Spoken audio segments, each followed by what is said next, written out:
Il maîtrise la joute oratoire et l'art de persuader.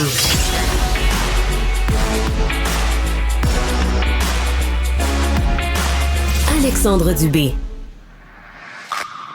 Qu'est-ce qui s'est passé? Moi, je pense que c'est banal parce qu'on a confondu des affaires qui ne devraient être jamais confondues. Surtout, l'idée de se préoccuper de ce qui est fait et bien fait. Stéphane Bureau. Depuis l'élection de M. Trump aux États-Unis, vraiment, le marché boursier, à un certain moment, s'est emballé. Parallèlement à tout ça, puis je pense qu'ici, on en est à un exemple flagrant avec la mise à jour économique, un déficit de 60 milliards de dollars, démission de la ministre des Finances. Ça brasse dans plusieurs gouvernements. Bonjour, Stéphane.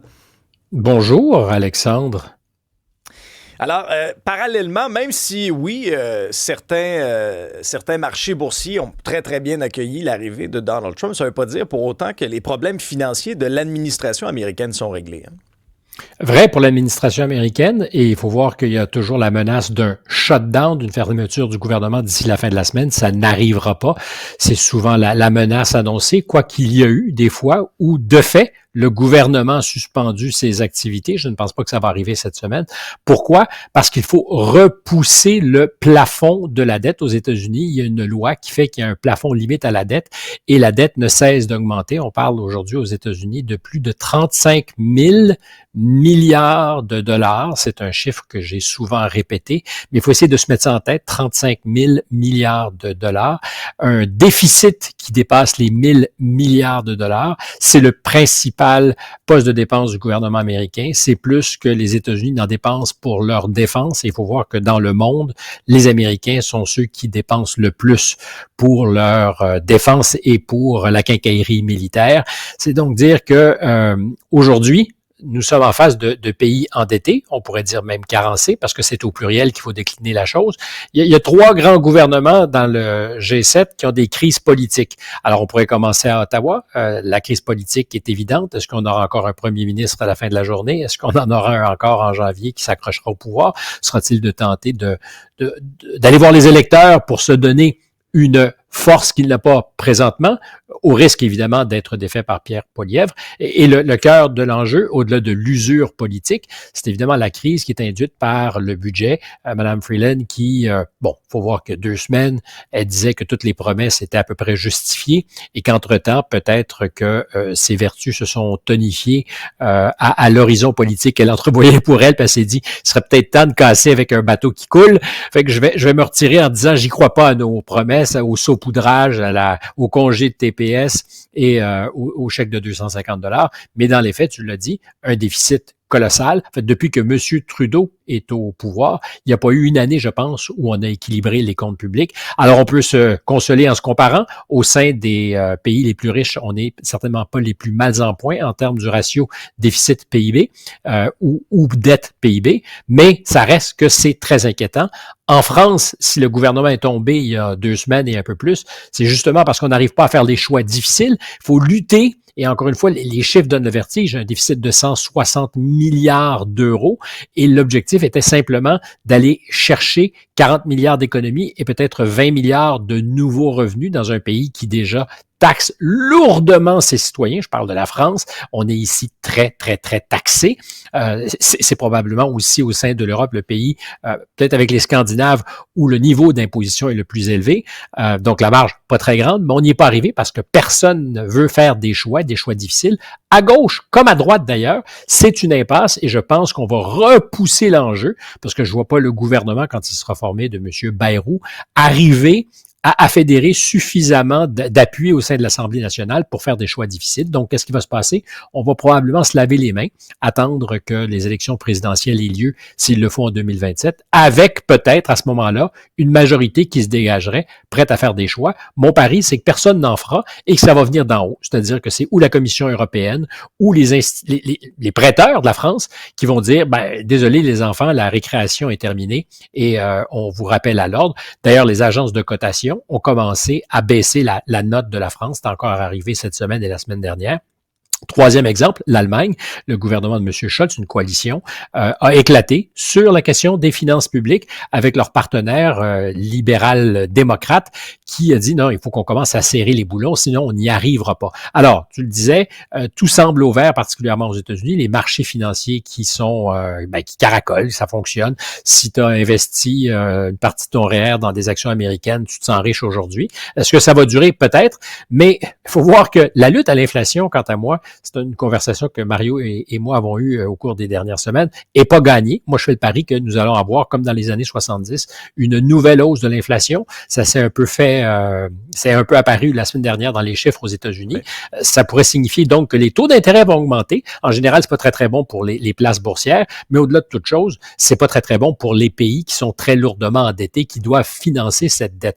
Donc, c'est ma dernière présence au micro pour 2024 et je suis forcé de dire, on a 3 grands gouvernements en Occident qui sont en crise politique grave pour des raisons d'incapacité à bouger sur les enjeux budgétaires. Les États-Unis repoussent le problème, mais vont être en face de soi, quoi qu'en pense, quoi qu'en dise M. Trump, parce que tout magicien qu'il soit, et je suis ironique dans ce cas-ci, il réussira pas à effacer la dette. C'est pas vrai que la seule croissance économique peut compenser pour ce fardeau. Donc, fin de 2024, je te dis, je crains que 2025 soit une année rendez-vous avec les finances publiques un peu partout en Occident. Oui, c'est pas de bon augure. Et puisque tu me parles de Donald Trump, est-ce qu'il est en train de mener une certaine vengeance à l'endroit de certains médias qui l'ont malmené? Ben, on en parlait aussi lundi, hein. Il a gagné sans gagner une poursuite qu'il avait intentée en dommages-intérêts contre ABC News parce que Georges Stéphanopoulos avait dit dans une entrevue avec lui qu'il avait été reconnu coupable de viol. Or, techniquement, c'est pas exactement ça dans ce procès civil qu'il a perdu. Et plutôt que de se battre jusqu'au bout, ABC a décidé de concéder l'affaire à M. Trump et a réglé pour 15 millions de dollars, plus les frais d'avocat pour 1 million. Je disais que je pense, même si je doute souvent de la bonne foi des grands médias traditionnels, et particulièrement, je crois que M. Trump a trinqué sérieusement, a souvent été, je sais pas si c'est la victime, mais a certainement souvent été traité de façon spécieuse par ces médias. ABC, dans ce cas-ci, peut-être parce qu'il est si puissant, a décidé de s'entendre plutôt que d'aller jusqu'au bout. Or, je crois que sur le fond, ils auraient probablement gagné parce que c'était un petit écart sémantique, mais est-ce que c'était un libelle? J'en doute. Et quand les médias baissent le pavillon, bien évidemment, ils ouvrent la porte. Et là, il y a M. Trump qui intente une poursuite contre le Des Moines Register. Qu'est-ce que le Des Moines Register? C'est le respectable journal de Des Moines, capitale de l'Iowa. On dira, ouais, on s'en fout un peu, c'est perdu. Mais ça reste que c'est un journal politique conséquent aux États-Unis parce que les cycles présidentiels commencent avec les caucus en Iowa et le Des Moines Register, pour cette raison, depuis toujours, est un journal très consulté avec de très bons journalistes politiques. J'ai commencé à faire ma carrière quand j'étais correspondant pour TVA aux États-Unis au début des années 90 et les périples à Des Moines étaient importants. Et aller voir des journalistes, des chroniqueurs politiques au Des Moines Register, ça comptait parce qu'ils connaissaient. Ils avaient le doigt sur le pouls de l'électorat et certainement de l'électorat de l'Iowa. Et là, il dit, M. Trump, le journal a fait ce qu'il n'aurait jamais dû faire. Il a publié, on s'en souvient peut-être, samedi avant les élections, un sondage improbable d'une maison par ailleurs respectable disant que M. Trump allait peut-être perdre l'Iowa. Ce qui, je le répète, était improbable. Mais il faut voir que la même maison de sondage, en 2016, avait été une des premières à déceler la tendance favorable à M. Trump, envers et contre toutes les autres maisons de sondage. Alors, j'étais de ceux qui disaient il faut prendre ça avec des pincettes. Il y a un mois et demi, un sondage ne fait pas le printemps pour les démocrates. C'était très surprenant. Il dit, c'est presque du libelle. En fait, il invoque une loi, ses avocats invoquent une loi de l'Iowa sur la protection du consommateur et qui laisserait entendre donc que ça aurait été comme une forme de publicité frauduleuse, certainement de la manipulation pour tenter de faire croire aux électeurs que la partie était jouée. Je pense que c'est une mauvaise idée. Qu'il veuille régler ses comptes est peut-être une bonne idée pour lui, mais c'est une mauvaise idée. D'abord, je le répète, parce que je crois que sur le fond, il a raison. Depuis 2016, les médias l'ont non seulement mal servi, mais ils ont souvent été de mauvaise foi. Ça a commencé par le New York Times. C'est des deux bords, là, je te dis. Exactement, mais ce que je te dis, donc, alors, Constater une chose Oui. ne veut pas dire d'accepter une autre. Et je pense qu'il tire dans son propre filet parce que ces mêmes médias qui ont fait leur chou gras justement de leur mépris et qui ont pensé que c'était un bon modèle d'affaires que de ne pas appliquer les règles journalistiques. Alors, je dis pas qu'il n'y a pas eu 1000 fois où le journalisme a été bien pratiqué, où on a correctement dénoncé ou les mensonges, ou les excès, ou les controverses liées à Trump. Il y en a eu tant et plus. Mais de façon générale, il y a une pratique, c'est là que je te parlais du New York Times, il y a un article qui annonce le programme, signé par Jim Rutenberg. C'est le 7 août 2016, où il dit « Nous sommes, comme journalistes, dans une position où on doit questionner notre objectivité devant le risque existentiel que fait poser Donald Trump. » Donc, en substance, ce qu'il disait, c'est que nous n'avons plus la responsabilité d'être ce que nous étions depuis toujours, c'est-à-dire des arbitres de la vérité à l'aune des faits, mais on a un combat politique pour disqualifier quelqu'un qui nous menace. Je pense que c'était une erreur grave dont on se remet collectivement mal et qui n'a pas servi la démocratie américaine.